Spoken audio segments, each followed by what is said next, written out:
దాడులు కానీ అన్నీ లెక్క తీసుకో. ఎస్, నువ్వు అన్నది బండి సంజయ్ గారి వివాదం జరుగుతుంది. మొట్టమొదట 8th రోజు 8 తారీఖు రోజు రాత్రి 7:30 గంటల 8 గంటల ప్రాంతంలో వాళ్ళ మదర్ పేట్ బషీరాబాద్ పోలీస్ స్టేషన్కి వచ్చి ఒక ఫిర్యాదు చేసింది. మా అమ్మాయి మీద లైంగిక దాడి జరిగింది, మీరు ఫిర్యాదు చేయండి అని. వితిన్ ఏ అవర్ మేము ఫోక్సో కేసులు కట్టి తల్లి ఇచ్చిన స్టేట్మెంట్ మీద రికార్డ్ చేసినాం. ఒక కంప్లైంట్ వచ్చినాక 24 గంటల లోపల ఆ అమ్మాయి బాధితురాలి స్టేట్మెంట్ తీసుకోవాలి. ఇక్కడ ఆ అమ్మాయి మైనర్ అనేది ఎవరు ప్రూవ్ చేయాలా? ఇమ్మీడియట్గా అమ్మాయితోనే వెళ్ళి స్టేట్మెంట్ తీసుకొని సెక్షన్స్ ఆల్టర్స్ చేసినాం. 10th రోజు ప్రధానమంత్రి ఇక్కడికి వచ్చింది. మేము ఎక్కడికి వెళ్ళాలి? ప్రధానమంత్రికి 9-10 తారీఖు 10,000 మంది పోలీసులతో రక్షణ కల్పించాల్సి వచ్చింది. ప్రధానమంత్రి గారు ఒక్క ప్రోగ్రామ్ అటెండ్ కావాలి, 6 ప్రోగ్రాంలు అటెండ్ అయ్యారు. హైటెక్ సిటీ కావచ్చు, సింధు హాస్పిటల్ కావచ్చు, పవన్ కళ్యాణ్ కావచ్చు, చంద్రబాబు నాయుడు గారు కావచ్చు, బేగంపేట కావచ్చు, పరేడ్ గ్రౌండ్లో పబ్లిక్ మీటింగ్. వేలాది మంది కార్యకర్తలు వచ్చినప్పుడు సిస్టమ్ మొత్తము 4 days కంటిన్యూస్గా 10,000 పోలీసు ఈ మొత్తం కమిషనరేట్లలో అందరూ అక్కడనే డిప్లాయ్ చేయాల్సి వచ్చింది. Prime minister security. చిన్న మిస్టేక్ జరిగితే ఏం జరుగుతుందో నీకు తెలియదేముంది. అందులో హైదరాబాద్ హై సెన్సిటివ్ సిటీ. రకరకాల దేశంలో ఏ మూలన ISI దాడులు జరిగితే కూడా దాని మూలాలు అప్పుడప్పుడు హైదరాబాద్లో వెళ్తూ ఉంటాయి. సో ప్రధానమంత్రి పర్యటనను చాలా సీరియస్గా తీసుకొని 10th రోజు 11th పొద్దున్నే ఇమ్మీడియట్గా సెక్షన్స్ ఆర్డర్స్ చేసి ఇమ్మీడియట్గా వాళ్ళ ఇంటికి వెళ్ళి నోటీస్ ఇచ్చినాం. ఇప్పుడు దాంట్లో అమ్మాయి డేట్ ఆఫ్ బర్త్ ఇష్యూస్ మీద 2 రకాల ఆరోపణలు ఉన్నాయి. 2 రకాల ఆరోపణలు ఉన్నప్పుడు ఇప్పుడు బండి సంజయ్ వాళ్ళ కొడుకు కూడా పోయి పోలీస్ స్టేషన్లో అంతకంటే ముందే కంప్లైంట్ ఇచ్చిన. వాళ్ళు కంప్లైంట్ ఇచ్చిన తర్వాత 2 గంటల తర్వాత వీళ్ళు వచ్చి కంప్లైంట్ ఇచ్చారు. ఇప్పుడు అతను ఇచ్చిన కంప్లైంట్ కరీంనగర్లో ఇచ్చిండు, వీళ్ళు ఇచ్చిన కంప్లైంట్ సైబరాబాద్లో ఇచ్చిండు. కంప్లైంట్స్ను బేరీజ్ వేసుకోవడమే కాకుండా ఇప్పుడు అందులో ఉన్న ఆరోపణలని ఆ అమ్మాయి స్టేట్మెంట్ తీసుకోకుండా ఫోక్సో కేసులో పర్టికులర్గా మైనర్ గర్ల్ విషయంలో అమ్మాయి స్టేట్మెంట్ తీసుకోకుండా ముందుకు వెళ్ళడానికి లేదు. ఇమ్మీడియట్గా అమ్మాయి స్టేట్మెంట్ తీసుకొని సెక్షన్స్ ఆల్టర్స్ చేసి ఇమ్మీడియట్గా నోటీస్ ఇస్తే అతను అబ్స్కాండ్లో ఉన్నాడు.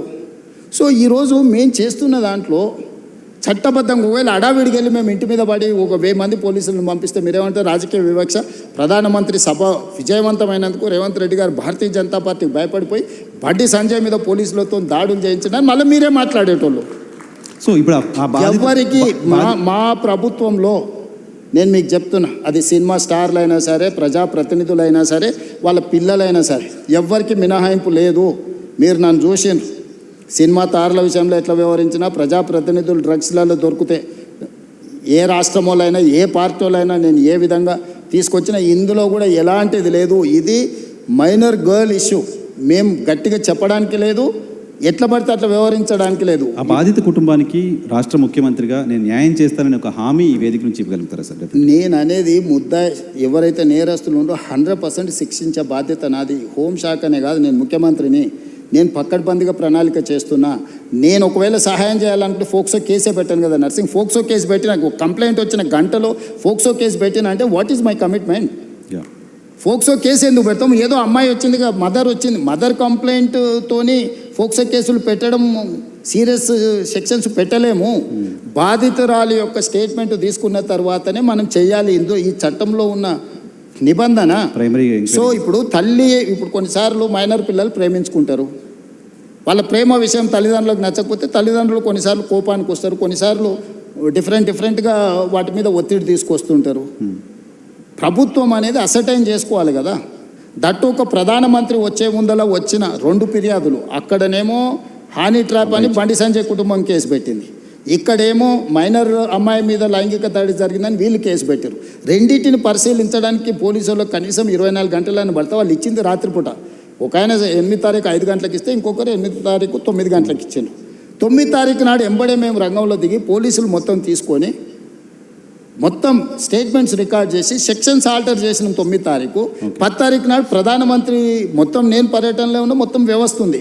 11 పొద్దున్నే నేను సమీక్ష చేసి ఒక ఉమెన్ IPS ఆఫీసర్ని అపాయింట్ చేసి కంప్లీట్గా డీటెయిల్ చేసి సెక్షన్స్ ఆల్టర్ చేసి బండి సంజయ్ ఇంటికే కాదు, బండి సంజయ్ బావమరిది ఇంటికి ఢిల్లీలో కూడా అందరినీ 5 పోలీస్ టీంలను ఈరోజు పంపించినాం. ఎక్కడన్నా ప్రభుత్వం కేసుని ఏమైనా డైల్యూట్ చేసిందా? ఇప్పుడు కొడుకు నేరం చేస్తే తండ్రిని అరెస్ట్ చేస్తారా? నువ్వు చెప్పు. ఇట్లాంటి కేసులలో ఇప్పుడు కొడుకు ఏదైనా తప్పు చేసిండు బండి సంజయ్ని అరెస్ట్ చేయాలా? ఏం కోరుకుంటుండ్రు? ఇప్పుడు బండి సంజయ్కి BRS వాళ్ళకు పొసగలేదా, పొసిగిందా, ఎక్కడైనా తేడా వచ్చిందా, ఇవన్నీ నేను చెప్పలేను. కానీ ఆర్ఎస్ ప్రవీణ్ కుమార్ గారు వాలంటీర్ రిటైర్మెంట్ తీసుకున్న ఆఫీసర్, ఆయనే ఇన్వెస్టిగేటింగ్ ఆఫీసర్ అనుకుంటే ఆయన ఐపీఎస్ కాదు, ఇప్పుడు is no more IPS officer, ఆయన రిటైర్ ఆయన అయిపోయింది. allegation- ఓ గడిలకు వ్యతిరేకంగా కొట్లాడుతున్నాడు, ఇప్పుడు ఆ గడిల దగ్గరనే గులాంగిరి ఆయన చేస్తున్నాడు. అలిగేషన్ పోలీసులు బెదిరిస్తున్నారు బాధిత కుటుంబాన్ని అని ప్రవీణ్ ఎవరికి కుమార్ అవసరం ఉందా? పోలీసు బెదిరిస్తే కేసు ఎందుకు కడతాము? ఇప్పుడు ఇది మినిమం లాజిక్. కంప్లైంట్ వచ్చినప్పుడే పోక్సో కేసు కట్టిన ప్రభుత్వం బెదిరించినట్ట, లేకపోతే బాధితురాలు పక్షాన నిలబడ్డట? ఇమ్మీడియట్గా అమ్మాయి స్టేట్మెంట్ను తీసుకొని ఆ స్టేట్మెంట్ ప్రకారం సెక్షన్స్ ఆల్టర్ చేస్తే మేము బాధితురాలు పక్షాన్ని ఉన్నట్ట, లేకపోతే అవతల పక్షాన్ని ఉన్నట్ట? ఇప్పుడు వీళ్ళ ప్రాబ్లము కేటీఆర్ గారికి, ప్రవీణ్ కుమార్ గారికి, బండి సంజయ్కి పంచాయతీ ఉండొచ్చు. ఆ పంచాయతీ రాజకీయాలలో వాళ్ళు ఏమన్నా తెలుసుకొని ఎవరినెవరైనా తిట్టుకొని ఎవరినెవరైనా కొట్టుకొని, ఇప్పుడు ఆయన ఎవరో వాళ్ళ ఎమ్మెల్యే తిట్టిండు, వాళ్ళు వచ్చి వీళ్ళని తన్నిండ్రు. ఆయన ఏమంటుండు, వాడు తిడితే నేను దాంతో నాకు తెలిసిన చదువు ఇదే అని ఆయన అంటుండు. నేనేమంటున్నా, ఎవరు ఫిర్యాదు చేసినా కూడా దానికి క్షుణ్ణంగా పరిశీలించి కేసులు కచ్చి చట్ట ప్రకారం శిక్షిస్తా అంటున్నా. ఇన్ని రోజులు బీఆర్ఎస్ వాళ్ళు ఏమన్నారు, మన బీజేపీ వాళ్ళు ఏమన్నారు, రేవంత్ రెడ్డి కేటీఆర్ను కేసీఆర్ను జైల్లో పెడతలేడు, వీళ్ళిద్దరు కుమ్ముక్కైనరు అన్నారు. ఇప్పుడు బీఆర్ఎస్ వాళ్ళు ఏమంటున్నారు, రేవంత్ రెడ్డి బీజేపీ వాళ్ళు కుమ్ముక్కైనరు, బండి సంజయ్ని జైల్లో పెడతలేడు. కాపాడుతున్నారు మీరే అనే విమర్శ. ఇప్పుడు కేటీఆర్కి సంబంధించిన కేసులు ఉంటే పద్ధతి ప్రకారం విచారణ ఛార్జ్ షీట్లు క్లెయిమ్ చేసినాం, ఏసీబీ ఇప్పుడు నోటీస్ ఇచ్చింది కదా. నేను ఎవరి పట్ల, బీఆర్ఎస్ అయినా బీజేపీ అయినా ఎంఐఎం అయినా ఇంకో రాజకీయ పార్టీ ఏదైనా, నా పార్టీలో ఉన్న వాళ్ళనైనా చట్ట ప్రకారం విచారణ చేసి, ఇది పిల్లల భవిష్యత్తుకు సంబంధించింది. వైఎన్ఆర్ నేను క్లియర్గా ఇంపార్టెంట్ ఇష్యూ సార్, ఇది పిల్లలకు భవిష్యత్తుకు సంబంధించింది. ఏ చిన్న మిస్టేక్ విచారణలో ప్రభుత్వం చేసినా ఆ పిల్లల జీవితాలు పూర్తిగా దెబ్బతింటాయి. అది అమ్మాయి కావచ్చు, అబ్బాయి కావచ్చు. ఇప్పుడు ఆ అమ్మాయికి సంబంధించి 2 డేట్ ఆఫ్ బర్త్లు 2 సర్టిఫికెట్లు ఉన్నాయని వాళ్ళకు ఫిర్యాదు చేశారు. నేను అసర్టైన్ చేసుకోవాలి కదా, ఇప్పుడు ఆ స్కూల్కి వెళ్ళాలన్నా, 10th క్లాస్ సర్టిఫికేట్ తీసుకోవాలన్నా, ఆ అమ్మాయి ఏ హాస్పిటల్లో జన్మించిందో హాస్పిటల్ నుంచి బర్త్ సర్టిఫికేట్ తీసుకోవాలన్నా, ఆ అమ్మాయికి సంబంధించిన ఆధార్ కార్డు తీసుకోవాలన్నా, ఈ 3 రకాల సర్టిఫికెట్లు సేకరించాలంటే పోలీసులకు కనీసం 24 గంటలు పట్టదా?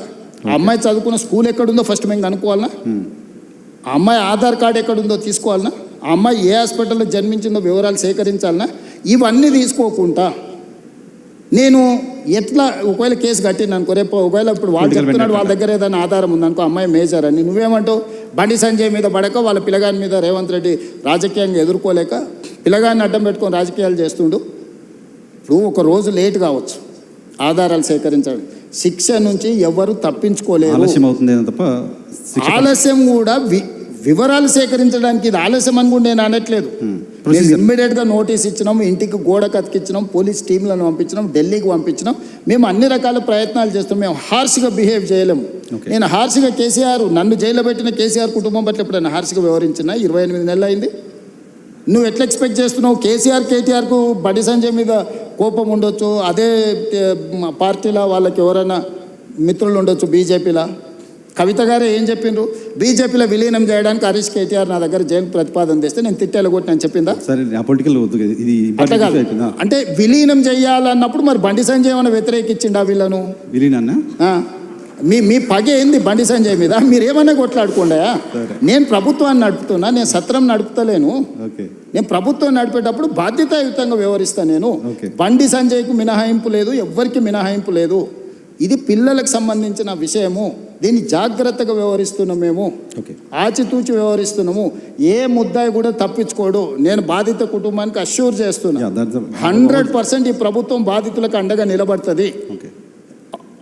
తప్పు చేసిన వాళ్ళను తప్పకుండా శిక్షిస్తుంది. ఇందులో మీకు ఒక విషయము, డిసెంబర్ 31, 2025 కంటే ముందు జరిగిన సంఘటనలే ఫిర్యాదులు ఉన్నాయి. జనవరి 1, 2026 నుంచి ఇక్కడి వరకు ఫిర్యాదుల సంఘటనలు లేవు. 4-5 నెలల క్రితం జరిగిన సంఘటనల మీద ఫిర్యాదు వచ్చినప్పుడు 4-5 నెలల కింద ఎక్కడెక్కడ సంఘటనలు జరిగిన వివరాలు సేకరించడం కొంత సమయం పట్టదా? ఇప్పుడు నిన్న జరిగిందో మొన్న జరిగిందో, నిన్న మేము ఎక్కడో వెళ్తే మా మీద ఇట్లా దాడి జరిగిందంటే ఆ విచారణ వేరు. డిసెంబర్ 31 నైట్ ఇక్కడ సంఘటన జరిగింది, October so and so date నాడు ఇక్కడ సంఘటన జరిగింది, ఆగస్టులో సో అండ్ సో డేట్ నాడు ఈ సంఘటన ఇట్లా కొన్ని వాళ్ళు కోట్ చేస్తున్నారు. 4 నెలల వెనక్కి వెళ్ళి జరిగిన సంఘటనలని సేకరించాలంటే మేము టెక్నాలజీని వాడాలి. టెలిఫోన్ టవర్స్, అమ్మాయి అబ్బాయి టవర్స్ ఒక దగ్గర ఉన్నాయా లేవా సిగ్నల్స్, లేకపోతే ఎక్కడైతే వెళ్ళిందో అక్కడ ఏమైనా సీసీ కెమెరాలు ఉన్నాయా, అక్కడ ఏమైనా ఫుటేజ్ ఉందా? పోలీస్ విచారణ అంతా ఓకే. అరే మరి అంటే మీరు సింపుల్గా ఎందుకు అర్జెంటుగా తీసుకొచ్చేసి కోదండం ఎక్కించి కొడతలేరు, సంజయ్ కొడుకుని ఊరేస్తలేరు? ఈ ఈ అంటే ఏమంటారు ఇది ఎట్లా ఆన్సర్ చేయాలి నేను? సరే, దాని గురించి ఎక్కువ డిస్కషన్ వద్దు. ఒకటి జనరల్గా ఆన్సర్ చేయాల్సింది ఏంటంటే, భారత హోంశాఖ మంత్రి కొడుకు కేసు అయిన తర్వాత పారిపోవడం ఏంటి? అది చాలా తప్పు. అది బండి సంజయ్ గారు నైతిక బాధ్యత తీసుకొని కొడుకుని ఎంబడే విచారణకు పంపించాలి. నేను కూడా సూచన చేస్తున్న ప్రజాప్రతినిధిగా ధైర్యంగా ఎదుర్కోవాలి. పారిపోతే పరిష్కారం కాదు కదా. నేను బండి సంజయ్కి సూచన చేస్తున్నా. బండి సంజయ్ కూడా కష్టపడి కింది నుంచి కార్యకర్త నుంచి అక్కడికి వచ్చిండు. కొడుకు తప్పిదం వల్ల ఆయనకు తలవంపులు వచ్చినాయి. కానీ బాధ్యతగా నిలబడి తప్పైనా ఒప్పైనా నిలబడి జవాబు చెప్పాల్సిన బాధ్యత ప్రజాప్రతినిధిగా బండి సంజయ్ మీద ఉంది. దాని నుంచి ఆ బాధ్యత నుంచి బండి సంజయ్ తప్పించుకోలేడు. నేను ఈ వేదిక మీద నుంచి బండి సంజయ్ గారికి సూచన చేస్తున్నా, తక్షణమే నీ కొడుకుని తీసుకొచ్చి పోలీస్ స్టేషన్లో నువ్వే అప్పచెప్పు. దానివల్ల నీ గౌరవం పెరుగుతుంది సమాజంలో. విచారణను ఎదుర్కోమనండి. తప్పో ఒప్పో విచారణ అధికారులు తెలుసా, నిజాయితీ కలిగిన అధికారులను వేసిన విచారణ ఎదుర్కొని నిలబడు. అంతే తప్ప పారిపోతే ఆదర్శంగా ఉండాలిగా.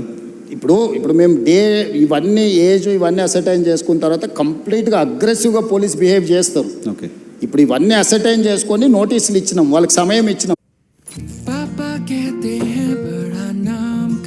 దానివల్ల నీ గౌరవం పెరుగుతుంది సమాజంలో. కరెక్ట్. విచారణను ఎదుర్కోమనండి. తప్పో ఒప్పో విచారణ అధికారులు తెలుసా, నిజాయితీ కలిగిన అధికారులను వేసిన విచారణ ఎదుర్కొని నిలబడు. అంతే తప్ప పారిపోతే ఆదర్శంగా ఉండాలిగా. ఇప్పుడు మేము ఇవన్నీ ఇవన్నీ అసర్టైన్ చేసుకున్న తర్వాత కంప్లీట్గా అగ్రెసివ్గా పోలీస్ బిహేవ్ చేస్తారు. ఓకే, ఇప్పుడు ఇవన్నీ అసర్టైన్ చేసుకొని ఆ నోటీస్ సమయం లోపల వాళ్ళు స్పందిస్తారని ఆశయం. స్పందించకపోతే పోలీస్ రకంగా వ్యవహరిస్తుంది. ఓకే. దీంట్లో 2 రోజులు వాయిదా వేసుకోవడం వల్ల వాళ్ళకు వచ్చే లాభం ఏం లేదు. ఓకే, నిలబడి విచారణను ఎదుర్కొంటే వాళ్ళ గౌరవమైన పెరుగుతుంది రాజకీయంగా. Right sir. మీ టైం కూడా అయిపోయింది. జస్ట్ క్విక్గా 2 క్వశ్చన్స్ తీసుకొని క్లోజ్ చేస్తాను. క్వశ్చన్ ఏంటంటే, మోదీ గారు మొన్న హైదరాబాద్కి వచ్చినప్పుడు